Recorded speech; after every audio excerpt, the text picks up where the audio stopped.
Avec mon salaire, je n'arrive pas à subvenir à mes besoins, je n'arrive pas à couvrir toutes mes dépenses, je n'arrive pas à couvrir toutes mes charges. Qu'est-ce qu'il faut faire? Quelles sont les solutions qui s'offrent à moi? Donc, dans cette vidéo, on va parler de cette question, une question qui est de plus en plus présente sur les lèvres des personnes qui sont salariées ou qui gagnent de l'argent. C'est une question que beaucoup de personnes se posent ces derniers temps. Comment est-ce qu'on fait pour s'en sortir quand on a un petit salaire? Donc, dans cette vidéo, on va y répondre. Si c'est vraiment une question qui vous intéresse, installez-vous confortablement parce que on va en parler.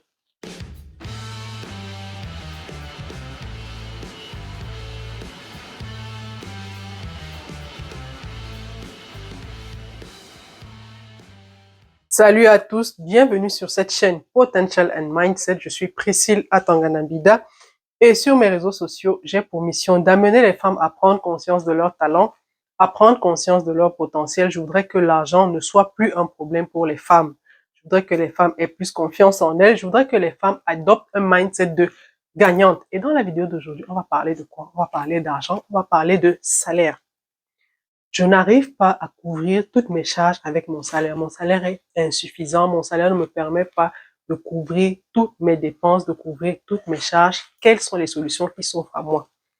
Je l'ai dit en introduction, il faut savoir que c'est une situation à laquelle beaucoup de personnes aujourd'hui font face. Beaucoup de personnes vont vous dire aujourd'hui, je ne sais plus où donner de la tête. Mon salaire, à peine je l'ai touché, il est terminé. À peine je l'ai touché, je ne peux pas vous dire ce que j'ai fait avec mon salaire. C'est vraiment une solution, c'est vraiment un problème que beaucoup de personnes rencontrent de nos jours. Moi aussi, j'ai eu à faire face à cette situation-là. Moi aussi, à un moment donné dans ma vie, j'ai eu à dire, mon salaire est insuffisant, je ne sais pas, est-ce que je travaille juste pour que l'argent me file entre les doigts? Est-ce que je travaille juste pour aller au guichet et après, quelques jours plus tard, je ne peux pas dire ce que j'ai eu à faire de mon argent? Qu'est-ce qui se passe? Donc, je vais vous donner des astuces, vraiment de bonnes astuces pour que vous puissiez remédier à cette situation-là. Il faut savoir que c'est une situation qui demande du temps à être réglée. Ne vous dites pas qu'il y a une solution. Vous n'allez pas croire qu'il y a une solution magique qui va vous permettre de résoudre du jour au lendemain ces problèmes financiers que vous rencontrez. Non, il n'y en a pas. Si on vous propose d'ailleurs des solutions magiques, méfiez-vous parce que l'argent prend du temps à se constituer. Comme toute bonne chose, ce type de solution-là prend du temps à produire ses effets. Donc, n'allez pas courir vers des solutions faciles qu'on vous proposerait. Prenez du temps pour mettre en application ce que je vais vous proposer, ce que je vais vous partager dans cette vidéo. Alors, la première solution, c'est votre style de vie. Adaptez votre style de vie à votre revenu. Ayez un style de vie qui corresponde à votre revenu. Si vous avez un salaire de 100 000 francs, vous comprenez que vous ne pouvez pas aller louer une maison qui coûte 95 000 francs. Ça va être difficile pour vous, avec 5 000 francs, de couvrir toutes les charges qui vont vous rester sous la main après que vous ayez réglé le loyer. Donc, adoptez premièrement un style de vie qui corresponde à votre salaire. Et je voudrais faire une parenthèse ici pour dire que le revenu parfois est différent du salaire. Le revenu, ce sera l'ensemble des ressources, l'ensemble des sommes que vous aurez perçues au terme d'une période, y inclut votre salaire. C'est-à-dire que parfois, votre salaire est dans votre revenu, mais votre salaire n'est pas votre unique revenu. Il y a des personnes qui ont un salaire, sont salariés et qui à côté ont des activités. Sont, par exemple, si c'est un enseignant, il a son salaire d'enseignant, mais ensuite il a des cours de répétition qu'il donne à des enfants, il a des programmes qu'il met sur pied, il a des formations qu'il offre. C'est toutes ces ressources mises ensemble qui vont constituer son revenu. Et pourtant, son salaire, c'est ce que son employeur ou ses employeurs vont lui remettre individuellement à la fin du mois. Donc, il peut arriver que votre salaire n'ait rien à voir avec votre revenu. Donc, dans le cas de cette vidéo, je parlerai beaucoup plus de revenus parce que c'est vraiment la somme que vous aurez à manipuler à la fin du mois. Ce sera ça que vous allez percevoir à la fin du mois. Donc, première chose qu'il faut faire, c'est adapter votre style de vie à votre niveau de revenu.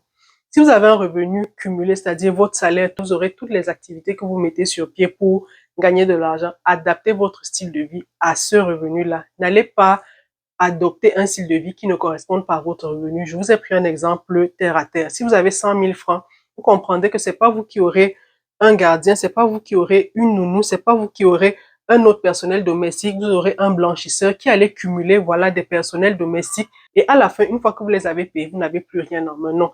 Adaptez vraiment votre style de vie à votre niveau de revenu. Prenez le temps, deuxième conseil, prenez le temps de vous asseoir et de faire un budget. Faites un budget sur la base de votre salaire ou de votre revenu. Qu'est-ce que vous gagnez à la fin du mois? Et mettez l'un en face de l'autre. Vos dépenses, vos revenus. Il est clair que vos dépenses ne doivent pas excéder votre revenu. Débrouillez-vous, trouvez le moyen de faire en sorte que vos dépenses ne soient pas supérieures à votre revenu, parce que c'est quand vos dépenses écrites l'une en face de l'autre, l'une en face de vos revenus, que vous vous rendez compte que vous vivez au-dessus de vos moyens. Si vous avez des dépenses qui sont supérieures à votre revenu, trouvez le moyen de couper certaines d'entre elles. Ça peut être votre loyer, même si ça vous demande de déménager dans un quartier moins chic, c'est la solution la plus appropriée pour vous à cet instant. Si ça vous demande de vendre votre voiture parce que votre voiture vous coûte tellement cher chaque fin du mois, liquidez, vendez cette voiture-là. Si ça vous demande de diminuer votre personnel domestique, supprimez certains postes de personnel domestique chez vous. Mais tant que vos dépenses seront supérieures à votre revenu, vous aurez un inconfort. Cet inconfort-là sera vraiment lié au fait que votre revenu ne vous permet pas de couvrir toutes vos charges. Et il faut savoir que les conséquences de notre absence d'éducation financière se payent cash. Vous aurez beau vous endetter, vous aurez beau mettre sur pied un ensemble de solutions vraiment tirées par les cheveux. À un moment donné, vous allez payer ces conséquences-là cash. Vous aurez un niveau de dette tellement élevé, vous aurez des dettes tellement élevées que vous ne pourrez plus y faire face. Donc, adaptez votre niveau de vie à votre revenu. C'est un conseil que je vous donne. Ensuite, faites un budget. Ayez un budget. Ayez un budget que vous allez respecter. Au début, ça va être difficile, mais après, ça va être une routine. Prenez le temps de vous asseoir et de vous dire, je gagne 100 000 francs. Je préfère aller sur la base de 100 000 francs, mais vous comprenez que c'est une somme que je prends à tout hasard. Je gagne 100 000 francs. Dans les 100 000 francs, voilà les dépenses qui rentrent. Et regardez, analysez chaque dépense. Posez-vous la question, est-ce que cette dépense est vraiment utile? Est-ce que cette dépense nécessite une telle somme? Est-ce que cette dépense-là, je ne pourrais pas la réduire? Est-ce que cette dépense-là, je ne pourrais pas la reporter? Faites régulièrement ce type d'exercice, ça va vous aider énormément. Troisième solution que je vais vous proposer est en lien avec vos habitudes de dépenses. Est-ce que vous dépensez à l'envie, dès que vous avez vu un article, il vous a plu, vous voulez l'acheter, ou alors vous prenez toujours le temps de réfléchir à la dépense et de vous dire, est-ce que cet article-là nécessite vraiment que je l'achète? Je le dis parce que nous, les femmes, on déstresse un peu quand on fait le shopping. Quand on va dans un supermarché ou quand on va dans un magasin, on voit des choses. Acheter, ça nous soulage, ça nous met vraiment dans un état de bien-être, mais on oublie qu'on va payer les conséquences de cet achat-là. Surtout si c'est un achat dont on n'avait pas besoin, surtout si c'est un achat qu'on pouvait reporter, surtout si c'est un achat qui n'était pas nécessaire à ce moment-là. Donc, regardons de très près nos habitudes de dépenses. Est-ce qu'une fois qu'on est sorti, on dépense de manière compulsive? Est-ce qu'on est des acheteuses compulsives? Les acheteuses compulsives sont ces personnes-là qui vont vous sortir un ensemble de choses qu'elles ont achetées mais qui ne leur servent à rien. Elles regardent tout ce qu'elles ont acheté, se disent, mais pourquoi j'ai acheté ça? Mais c'est parce que je vous l'ai dit, nous les femmes, on déstresse quand on achète, on déstresse quand on fait du shopping. Ça nous fait plaisir, ça nous met bien, mais ça va faire mal à nos poches et on va devoir payer. Donc, regardez vos habitudes de dépenses. Comment est-ce que vous dépensez? Et sur le coup, je voudrais vous proposer la solution qui est la mienne. Aujourd'hui, quand je sors, si je décide de sortir, je prends exactement la somme dont j'ai besoin pour faire mes achats. C'est-à-dire que prenez le temps quand vous sortez de faire une liste. Faites une liste des choses dont vous aurez besoin. Faites une liste des choses pour lesquelles vous sortez. Et s'il arrive qu'une fois sorti, je vois quelque chose qui me fait plaisir, je vois quelque chose que je voudrais acheter, je me donne du temps dans le magasin de bien regarder l'article parce que ça m'est souvent arrivé de sortir, de flasher sur un article et puis quand j'arrive à la maison, je me rends compte que la matière n'était même pas telle que je l'imaginais, la conception n'était pas parfaite, il y a tel défaut de fabrication. Bref, je commence à me rendre compte une fois que j'ai acheté l'article que ce n'était pas comme je l'ai vu en magasin. En magasin, c'était avec l'envie qui était là, le coup de foudre pour l'article. J'ai pas eu le temps de bien le voir. Donc maintenant, quand je vais en magasin et que je vois un article qui me plaît, là sur le champ en magasin, je prends le temps de regarder cet article. Je laisse mon cœur descendre parce que quand je le vois, quand je vois l'article et que mon cœur bat, je me dis non, il faut que mon cœur se tasse. Donc, je regarde l'article, je le regarde sous toutes ses coutures, je regarde vraiment bien l'article, je l'analyse très bien. Je m'assure qu'il correspond à ce que j'aime parce que je sais déjà aujourd'hui ce que j'aime en termes d'articles. Si c'est par exemple un sac, je sais la matière que je voudrais avoir comme sac. Je sais aussi reconnaître les matières qui vont vite se gâter, les matières qui vont vite s'abîmer. Donc, je prends le temps de regarder chaque article, de regarder les défauts de fabrication s'il y en a. Et si je suis convaincue que cet article-là mérite d'être acheté, je vais le poser là. Je vais garder en mon esprit une très belle image de ce produit-là et je vais rentrer avec cette image-là. Le lendemain matin, si à mon réveil, je pense encore à cet article-là, quel que soit le prix. Si je me rends compte que c'est vraiment un article dont j'ai besoin, je vais décider de l'acheter, mais pas sur le coup. Si je n'ai pas de retour, je ne l'achète pas. Mais je me dis, à telle période, dès que j'aurai de l'argent, je vais aller acheter cet article-là. Mais je n'en fais pas une priorité, je ne me stresse pas pour ça. Et bien des fois, il arrive qu'après avoir regardé l'article, je me rends compte que maintenant, il a tel défaut de fabrication, il n'est pas si beau que je l'imaginais, il n'est pas si, la matière n'est pas aussi bonne que celle que je souhaite, celle avec laquelle j'aime voir mes sacs, et j'abandonne. Donc, même quand vous faites votre shopping, ne vous mettez pas la pression, ne laissez pas votre cœur, vos émotions prendre le dessus. Prenez le temps là en magasin, que personne ne vous mette la pression. Si une vendeuse vient et veut vous donner les caractéristiques, écoutez-la posément, mais après, en magasin, prenez le temps de regarder l'article posément et de dire, OK, j'ai regardé, je vais peut-être revenir.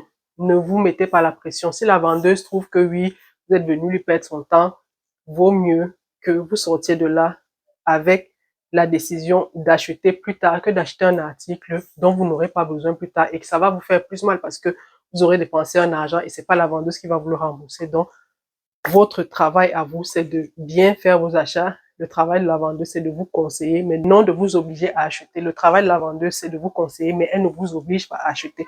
Donc, ne vous mettez pas la pression parce que la vendeuse vous regarde et elle va se dire, mais elle est venue me perdre mon temps. Non. Très souvent, on a peur du regard des autres parce qu'on se dit, ah, elle va se dire que je suis entré en magasin, je lui ai perdu son temps. Non. Il vaut mieux prendre tout le temps que ça vous demande de bien connaître le produit. Et après un temps de réflexion chez vous, vous rendez compte que vous en avez besoin et allez l'acheter plutôt que d'acheter sous le coup de l'impulsion et après vous vous dites, ah, mais je lui ai fait plaisir, mais moi, je me suis fait mal. Non.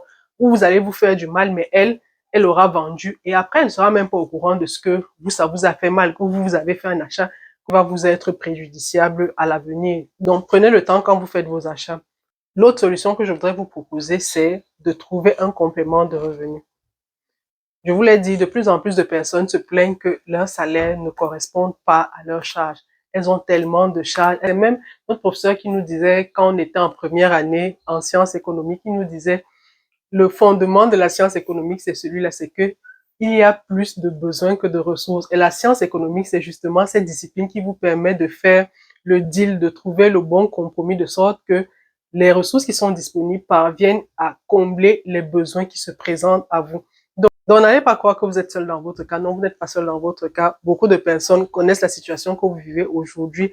Et l'une des solutions, comme je vous ai dit, c'est trouver un complément de revenu, trouver un side hustle, comme on dit, trouver une activité que vous allez mener en marge qui va vous permettre de générer du revenu. Aujourd'hui, on est à l'ère du digital et il y a tellement d'options qui s'offrent à vous pour mener une activité qui va vous garantir un complément de revenu. Trouvez vraiment autour de vous un problème que vous pouvez résoudre. Je ne sais pas quel est votre talent, je ne sais pas quel est votre métier, je ne sais même pas ce que vous faites, mais il y a toujours une activité, il y a toujours un service que vous pouvez proposer à d'autres personnes et en retour, ces personnes-là vont vous donner de l'argent. Ça ne sera pas le montant de votre salaire parce que votre salaire est censé être votre revenu principal, donc le gros de votre revenu, la grosse portion de votre revenu, mais au moins, si vous avez une activité qui vous permet de couvrir votre carburant, de couvrir le goûter des enfants, de couvrir le salaire de la nounou, vous comprenez que c'est un grand coup d'air, c'est un grand bol d'air. Donc, ne négligez pas cette activité que vous pouvez mettre en marge. Maintenant, vous allez me demander quelles sont les activités qui s'offrent à moi. Aujourd'hui, avec le digital, il y a beaucoup de choses que vous pouvez faire. Aujourd'hui, avec le digital, il y a beaucoup d'options qui s'offrent à vous. Prenez le temps de regarder qu'est-ce que les autres font. Quels sont vos points forts à vous? Est-ce que vous avez un service qui, de manière évidente, vous pouvez proposer? Ça peut être les cours de répétition en mathématiques, en physique, en français. Quelle est votre force? Quelle est cette chose que vous maîtrisez? Quel est ce sujet que vous maîtrisez et que vous pouvez donc utiliser comme levier pour mettre sur pied une activité? Et je vous ai également dit, les solutions que je vais vous proposer dans cette vidéo, c'est des solutions qui prennent du temps. Donc, parfois, ça va vous demander d'aller vous former. Ça va vous demander de prendre un temps de formation. Il y a des entreprises qui forment en marketing digital. Il y a des entreprises qui forment dans tellement de sujets sur le digital de sorte que quand vous sortez de là, vous êtes suffisamment outillé. Donc, trouvez le moyen de développer en marge de votre activité un business, un side hustle qui va vous donner la possibilité d'avoir un complément de revenu. Je préfère l'appeler side hustle. Ça peut aussi être un investissement que vous faites avec un ami. L'ami met sur pied une entreprise ou une business, vous apportez le capital. C'est un ami avec qui vous avez une belle relation. Vous savez que vous avez par le passé, vous avez souvent dealé et ça a bien marché. Quand l'exploitation commence à produire, vous revendez les vies, vous gagnez de l'argent. Ça peut être de la formation. Vous pouvez être un très bon formateur. Ça peut être le coaching, vous pouvez être un très bon coach. Il y a tellement de choses que vous pouvez faire. Ça peut être des jus de fruits naturels, ça peut être des repas sains, ça peut être des repas diététiques, ça peut être des suivis, ça peut être des régimes. Quand vous rentrez sur Facebook aujourd'hui, les gens font tellement de choses que je me demande comment on cherche même encore des idées. Il y a tellement d'idées disponibles. Encore que je ne demande pas d'aller faire des copier-coller. Inspirez-vous de ce que les personnes font et adaptez-les à votre sauce, adaptez-les à votre façon d'être, adaptez-les à votre programme, adaptez-les à ce que vous êtes. Il y a des personnes qui vont décider de faire le traiteur le samedi. Il y a des personnes qui vont offrir des services de make-up le week-end. Elles vont dire, du lundi au vendredi, je travaille, mais le week-end, je mets sur pied mon business. Et mon business, ça sera quoi? C'est le maquillage des mariés et de leurs filles d'honneur ou de leurs dames de compagnie.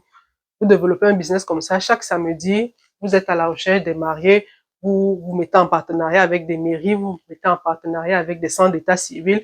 Et dès qu'il y a un mariage, on vous contacte, vous trouvez le moyen de mettre la main sur les personnes qui vont bientôt se marier, vous partagez votre carte. Vous savoir qu'au début, ça va être difficile, mais avec le temps, la mayonnaise va prendre et vous allez vous faire un portefeuille client assez important. Donc, c'est des solutions qui prennent du temps, mais c'est important d'amorcer la réflexion. C'est important de mettre sur pied déjà les actions qui vous rapprochent de votre objectif financier. Trouvez une activité que vous pourrez mettre sur pied, que ce soit le week-end, à la sortie du travail. C'est vous qui maîtrisez votre emploi du temps, c'est vous qui maîtrisez vos horaires. Vous pouvez voir que peut-être en semaine, vous terminez assez tôt pour aller en formation. Et une fois que la formation sera achevée, vous pourrez mettre sur pied ce side hustle-là. De plus en plus, les personnes cumulent les emplois. De plus en plus, les personnes cumulent des activités parce que justement, le salaire ne suffit pas.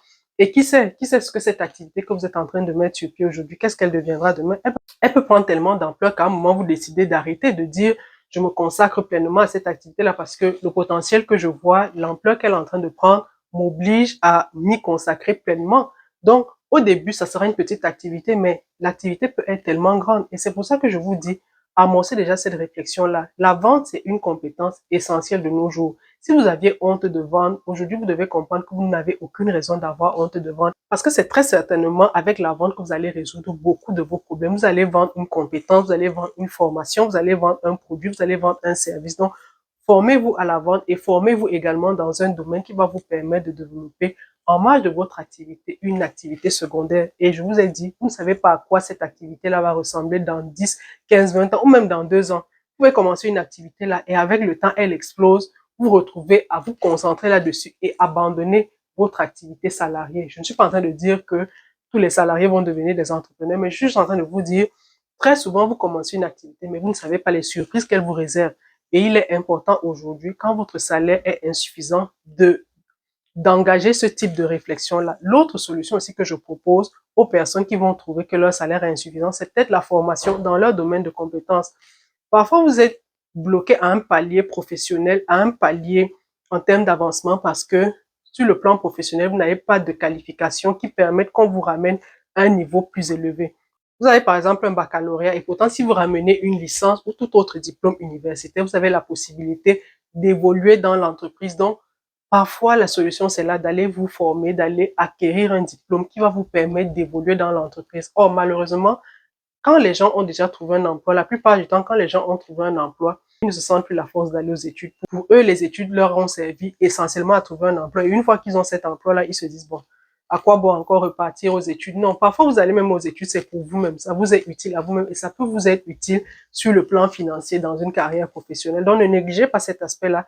Si aujourd'hui vous êtes bloqué à un palier professionnel et que la solution pour vous, ce serait d'aller chercher un diplôme universitaire qui va vous permettre d'avancer, d'évoluer professionnellement, pourquoi ne pas le faire? Pourquoi vous vous limiterez à rester là et à vous plaindre? Parfois, la solution est à notre portée, mais c'est nous qui sommes juste trop paresseux pour faire ce qu'il y a à faire. C'est vrai que c'est difficile de repartir aux études une fois qu'on sait déjà manger l'argent, une fois qu'on a déjà des enfants, mais si c'est la solution, si c'est la solution à votre douleur, mettez-la en œuvre, repartez aux études, c'est ça qui est votre solution.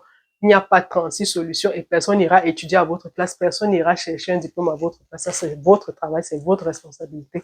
Allez chercher ce diplôme-là. Donc, voilà les solutions qui s'offrent à vous, les solutions que je propose à ces personnes-là qui trouvent que leur salaire, leurs revenus sont insuffisants, ne leur permettent pas de couvrir les dépenses, ne permettent pas qu'ils puissent subvenir à toutes leurs charges. On va reprendre. La première solution, c'est adopter un style de vie qui corresponde à votre salaire ou à votre revenu, si c'est votre unique source de revenu, le salaire. Adopter un style de vie qui corresponde vraiment à ce que vous gagnez. N'allez pas accrocher votre sac là où vous ne pourrez pas le décrocher. La deuxième solution, c'est ayez un budget. Ayez un budget et n'hésitez pas à couper ou supprimer les dépenses qui vont vous mettre mal financièrement. Il y a des dépenses qui sont dans nos budgets là, mais qui sont inutiles, qu'on peut reporter. La troisième solution, c'est regarder bien quelles sont vos habitudes d'achat. Est-ce que vous êtes une acheteuse compulsive? Si vous êtes une acheteuse compulsive, prenez toujours le temps avant de faire un achat. Sortez avec la somme dont vous avez besoin pour faire vos courses. Si vous êtes incapable de le faire, chaque fois que vous faites un achat, prenez le temps de vous poser. Ne laissez pas le coup de foudre prendre le dessus. Regardez bien l'article, observez est-ce que c'est vraiment un article dont vous serez encore fan le lendemain ou alors vous allez juste vous dire, ah, mince, j'ai acheté, j'ai même pas remarqué tel défaut de fabrication, des choses comme ça. Donc, regardez très bien lorsque vous décidez de faire des achats compulsifs, observez bien l'objet pour lequel vous faites l'achat. La quatrième solution, c'est mettez sur pied un side hustle, mettez sur pied un business en parallèle, mettez sur pied une activité qui va vous apporter un complément de revenu, qui va vous assurer un revenu complémentaire. Et je vous ai dit, ça peut passer par une formation, ça peut passer par le développement d'un talent, ça peut passer par tellement de choses, mais comme je vous ai dit, ça prend du temps. Pas des choses qui produisent des fruits du jour au lendemain, ça demande du temps. Et comme toute bonne chose qui demande du temps, il faut que vous-même vous y mettiez du vôtre. Et j'aimerais donc avec la cinquième solution, c'est aller vous former sur le plan académique. Si la solution pour vous est d'apporter un nouveau diplôme pour que en entreprise vous puissiez évoluer, allez chercher ce diplôme-là. Ne faites pas le paresseux, ne faites pas la paresseuse, allez chercher ce diplôme-là. Surtout si vous voyez que de manière évidente, c'est la solution qui va vous permettre d'évoluer tant en termes de salaire que professionnellement. Donc voilà les solutions que je propose aux personnes qui rencontrent cette situation douloureuse d'un salaire qui ne permet pas de couvrir toutes leurs dépenses, d'un salaire qui ne permet pas de couvrir toutes leurs charges. Mais dites-moi, vous savez que je termine toujours par cette question. Vous, si vous faites face à cette situation-là, si votre revenu, votre salaire ne vous permet pas de couvrir toutes vos dépenses, si votre salaire ne vous permet pas de faire face à toutes vos dépenses, qu'est-ce que vous mettez en place comme solution? Qu'est-ce que aujourd'hui vous pouvez recommander à quelqu'un? Dites-nous dans les commentaires, ça m'intéresse énormément et ça intéresse certainement ceux qui nous regardent. Dites-nous en commentaire quelles sont vos solutions, quelles sont vos astuces. Si vous n'êtes pas encore abonné à la chaîne, je vous prie de nous rejoindre dans la communauté. Ça fait plaisir de savoir que nous nous agrandissons avec des personnes de qualité comme vous. Partagez la vidéo à une personne qui rencontre cette difficulté qui est assez douloureuse. Je vous dis à bientôt pour une prochaine vidéo. Prenez soin de vous. Bye bye.